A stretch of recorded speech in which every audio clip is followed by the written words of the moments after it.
Voy a demostrar con pruebas irrefutables que lo que los medios masivos y los gobiernos llaman cambio climático, en realidad se trata de una dispersión masiva de partículas o núcleos de condensación, es decir, una siembra de nubes global. Y esto lo voy a hacer con pruebas cotejadas, con investigaciones científicas y con material muy interesante. Vamos a ver, tenemos un artículo de la institución científica Smithsonian que reconoce la preocupación porque las estelas de los aviones puedan estar provocando geoingeniería de forma accidental, es decir, modificación meteorológica accidental. Esto fue corroborado por un estudio liderado por Lisa Bock del Instituto de Física Atmosférica de Alemania, el DLR, y publicado en la revista científica ACP el 24 de junio del 2019, donde reconocen que las estelas de los aviones, y en palabras de un artículo del periódico La Vanguardia, han contribuido al calentamiento de la atmósfera más que todo el CO2 emitido por los aviones desde el principio de la aviación, a base de calentar la atmósfera superior y alterar la nubosidad natural. Este estudio no contempla la posible relación de las estelas y el calentamiento, por supuesto, con la contaminación por combustible. Otro estudio del MIT publicado por Martin Frías el 19 de marzo del 2024 reconoció que las estelas de los aviones atrapan el calor en la atmósfera y calientan el planeta.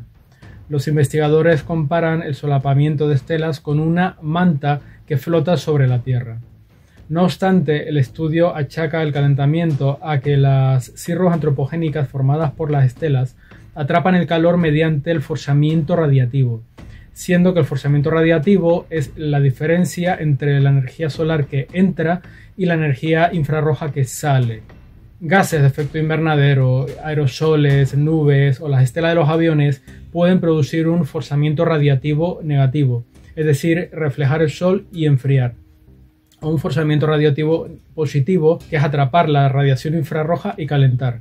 Otro estudio del Colegio Imperial de Londres, publicado por Edward Crispert el 7 de agosto del 2024, descubrió que los aviones modernos que vuelan a grandes altitudes crean estelas que calientan el planeta y que son de mayor duración que las de los aviones antiguos.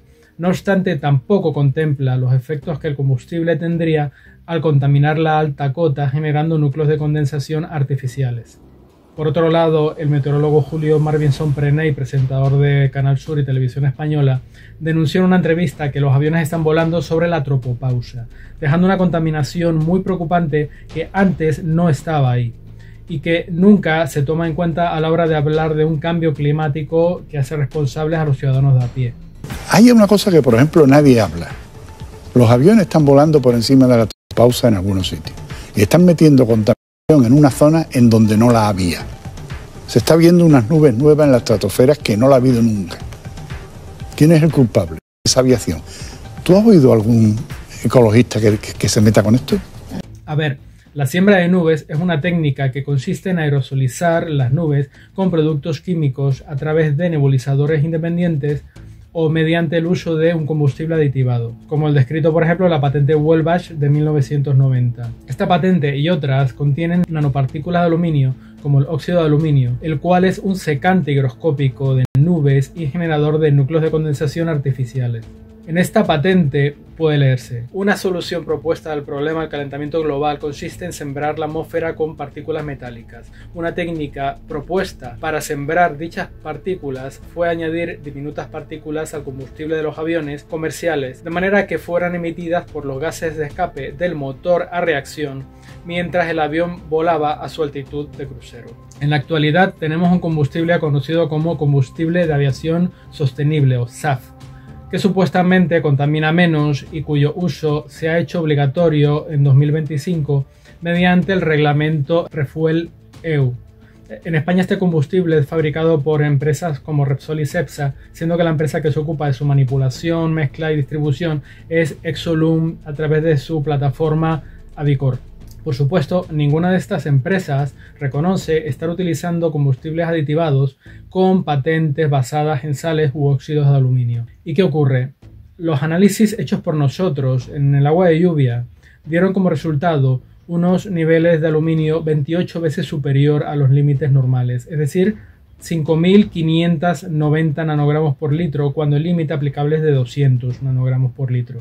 La investigadora Josefina Fraile analizó la corteza y el corazón de árboles muertos en un bosque de pinos que quedó prácticamente diezmado, encontrando 5.790 miligramos por kilo de aluminio, bario y titanio en los anillos concéntricos que corresponden a los últimos 15 años de vida de los árboles muertos.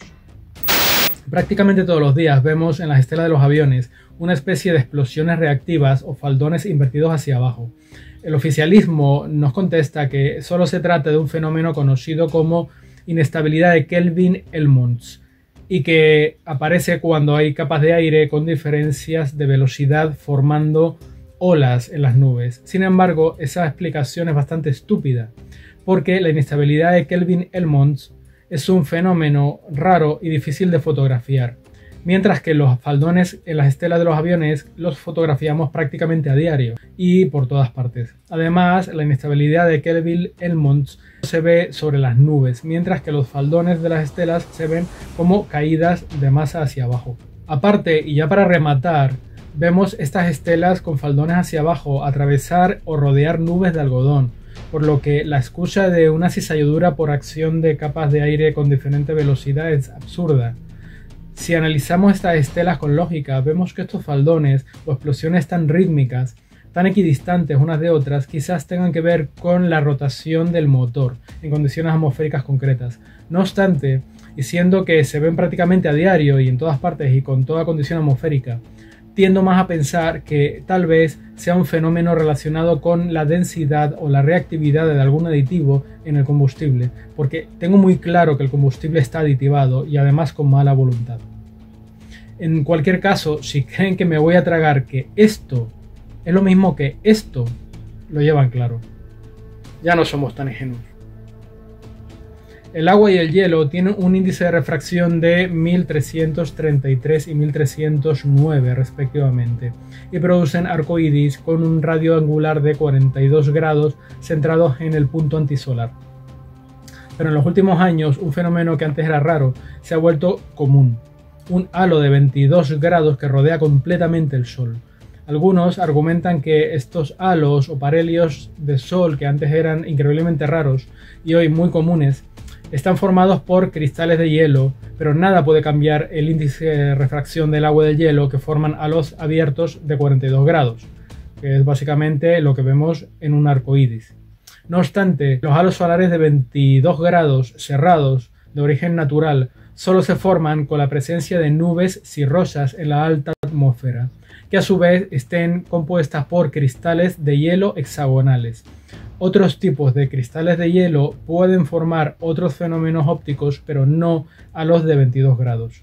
Estos cristales con forma hexagonal se forman a una temperatura de menos 20 grados y con una humedad del 70%. Además, el Sol tiene que estar en una posición relativamente baja en el cielo y generalmente por debajo de los 60 grados de altura para que el fenómeno sea visible, mientras que yo los he grabado en pleno verano con sequía y literalmente con el sol encima de mi cabeza y además a mediodía. Sin embargo, los óxidos y las sales metálicas tienen un índice de refracción más alto y por tanto forman halos mucho más cerrados. El óxido de aluminio cristalino, por ejemplo, tiene un índice de refracción de 1762 a 1778, mientras que el sulfato de bario tiene un índice de refracción de 1636. Esto explicaría el por qué vemos los días de gran presencia de estelas junto a un aumento espectacular de las temperaturas, normalmente hasta 15 grados más, un gran y característico halo alrededor del Sol o parhelio con un radio angular de 22 grados. Si tenemos en cuenta que por observación y consenso se puede observar en España una media de unos 5 halos de 22 grados al año, el fenómeno actual mediante el cual se reportan y fotografían varios halos de 22 grados cada día o cientos de ellos cada año es como mínimo sospechoso. Por otro lado, Óscar Mongelat, un meteorólogo argentino con 45 años de experiencia como experto en meteorología aeronáutica y que trabajó además como meteorólogo del Comando Militar de Regiones Aéreas de la Fuerza Aérea Argentina, nos dijo que para que un avión estele tiene que estar en lo que se conoce como el nivel de sublimación o zona de sublimación, que está a partir de los 7000 metros, unos 22.000 pies, donde hay una presión determinada que ronda los 100 hectopascales, mucha humedad y como mínimo 40 grados bajo cero. Pero lo que más me inquietó, y esto creo que es una pista importante, es que Mongelat también nos dijo que no tiene sentido que veamos estelas de aviones en cielos completamente despejados, porque como mínimo deberíamos ver estelas en cielos donde ya hay cirrus, o sea, nubes, porque es precisamente la presencia de cirrus la que nos indica que se están dando las condiciones de altitud, humedad y temperatura que provocan la formación de condensación y por tanto de esas estelas. En cualquier caso, la realidad nos da la razón, porque veréis, para que se formen nubes, sí o sí, tiene que haber una siembra. Y la siembra de forma natural se produce con partículas que pueden venir del mar, de la sal, con partículas que pueden venir de los volcanes, polvo volcánico, y es así como estas partículas se transforman en núcleos de condensación. Por eso se forman las nubes de forma natural. Sin embargo, cuando los aviones dejan residuos del combustible, están generando una siembra, y eso es real. Y esa siembra, que a veces es una sobresiembra, es lo que está detrás de los problemas, sobre todo que tenemos de sequía y de aumento de las temperaturas. Porque absolutamente nadie puede negar que los aviones están sembrando las nubes, y me da absolutamente igual si es deliberado o si es accidental. Porque de hecho, si fuera accidental, yo no sé qué están esperando para decretar zona de exclusión aérea y empezar a monitorizar todos los combustibles. Porque desde luego esto requiere una auditoría inmediata. Y esto nadie me lo puede negar. Bueno, tenemos bastante claro que el gobierno o los gobiernos sucesivos de los Estados Unidos se han dedicado a hostilizar medio planeta, por no decir el planeta entero. Pero además podemos documentarlo con hemeroteca y pruebas reales, por supuesto. Y voy a dar unos ejemplos muy breves. En 1974, el subsecretario adjunto de Defensa Dennis Doolin y el teniente coronel Ed Soyster reconocieron ante el Congreso de los Estados Unidos que durante la guerra de Vietnam ordenaron 2.602 vuelos de siembra de nubes, vaciando 47.409 contenedores de dispersión de yoduro de plata y yoduro de plomo, que provocaron inundaciones catastróficas, dejando a los vietnamitas enterrados en barro y seriamente contaminados. En 1959, este cara dura, el senador norteamericano Clinton Anderson, dijo literalmente que la guerra meteorológica será mucho más efectivo que los misiles y que en poco tiempo Estados Unidos conseguiría poner a cualquier nación de rodillas. Han pasado 65 años y no han perdido el tiempo, porque en este tiempo han instalado 750 bases de la OTAN, parasitando medio mundo, y 1.500 radares de manipulación meteorológica, aunque no lo reconozcan, claro, de los que en España hay 28. Por otro lado, en 1973, en Canadá, el diputado Bernard Dumont destapó en plena Asamblea Nacional el escándalo de que aviones de la Fuerza Aérea Canadiense llevaban años sembrando nubes por orden del mismísimo gobierno central de Quebec, con el objetivo de arruinar las cosechas. Probablemente se trató de un pacto entre políticos corruptos de ambos países con el objetivo de perjudicar la agricultura canadiense y que tuvieran que importar los alimentos directamente de Estados Unidos, previos acuerdos comerciales y mordidas. Cualquier parecido con España y Marruecos es pura coincidencia. Luego, en 1996, la Fuerza Aérea de los Estados Unidos publicó un informe elaborado por la Escuela de Guerra, donde reconocen literalmente que la manipulación meteorológica con fines militares y de supremacía económica llegaría a su meta en el año 2025.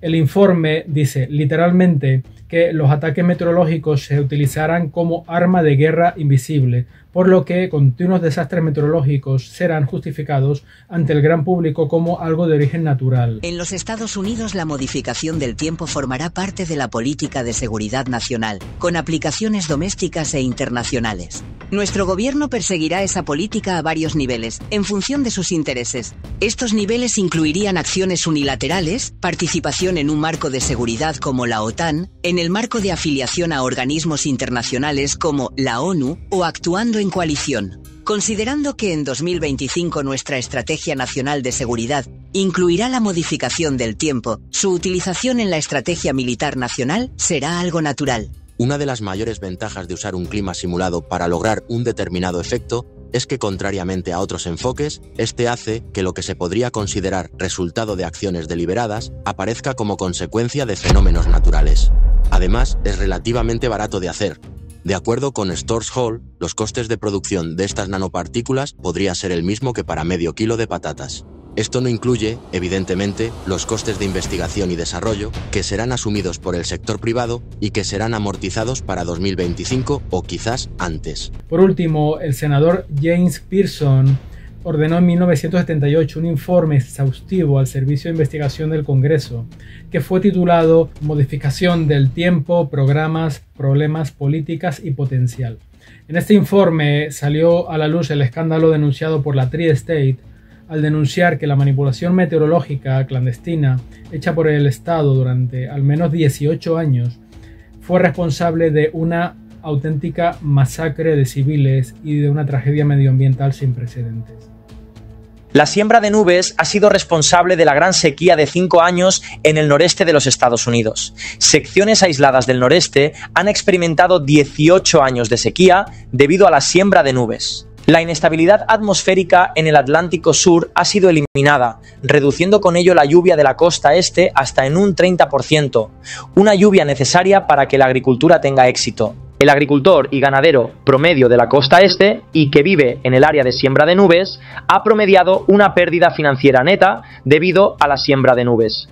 Las pérdidas en la producción agrícola del condado de Franklin, Pensilvania, por sí solas, han ascendido a $50 millones. Cuando los efectos de la siembra se agotan, se producen aguaceros que provocan inundaciones que destruyen cosechas y edificios, ahogando tanto a personas como ganado. La siembra de nubes ha sido responsable de los serios problemas de contaminación del aire. El retraso mental y la demencia se pueden atribuir a los productos químicos de la siembra de nubes. El envenenamiento de toda materia viva está directamente relacionado con la siembra de nubes. El enfisema pulmonar es 3 veces más alto en áreas de intensa siembra de nubes. El cáncer es virulentamente desproporcionado en áreas de siembra de nubes. Las pérdidas financieras en la agricultura e industria relacionada ascienden a miles de millones. Tanto los bosques de áreas forestales como los huertos cultivados están muriendo a causa de las reacciones químicas que tienen lugar en el aire, debido a la adición de productos de siembra de nubes. La atmósfera se ha vuelto biológicamente incompatible con toda la materia viva, incluyendo animales, plantas y humanos. Tri-State informó que ha solicitado al presidente de los Estados Unidos que anuncie la prohibición de siembra de nubes en las montañas de los Apalaches y en la llanura costera del Atlántico durante 3 años, o hasta que se establezca una comisión reguladora federal con el fin de permitir que la economía se recupere. Por lo tanto, con todos los datos que ya tenemos, los datos científicos, los datos históricos, la pura lógica que nos habla de una siembra real y continua de nubes por parte de la aviación comercial, simplemente con su presencia ahí, ya tenemos motivos de sobra para entender que lo que llaman cambio climático, a lo que atribuyen sequía, aumento de las temperaturas, no es ni por asomo el CO2. Porque de hecho ya lo han reconocido que las estelas de los aviones afectan más al clima que todo el CO2 liberado por toda la historia de la aviación desde sus comienzos. Con lo cual, seguir tragándonos el bulo del cambio climático, de la emergencia climática, cuando vemos que encima son ellos quienes están detrás de los incendios, de las inundaciones, que no dejan limpiar los montes y se queman, que no dejan limpiar los cauces de los ríos, y luego vienen crecidas y la gente muere ahogada, sino empalada por cañas y troncos que bajan a toda velocidad. Pues entonces vemos que todo esto, gente, no es más que una gran tomadura de pelo. Y esto es algo muy sencillo de entender, cuando te das cuenta de la enorme y colosal falta de escrúpulos que tiene esta gente. Pensad un poco. Si tenéis tan claro que vuestros políticos, no importa el país de que vengáis, no tienen escrúpulos, roban, mienten, entonces, ¿por qué tenéis que creer todo lo demás? El cambio climático es una estafa y es un negocio de 700.000 millones de euros para 2030. Ya nos están aplastando con impuestos, pero es que todavía va a ir a más. Y como no reaccionemos, lo vamos a lamentar. Yo ya hice mi trabajo. Solo faltas tú.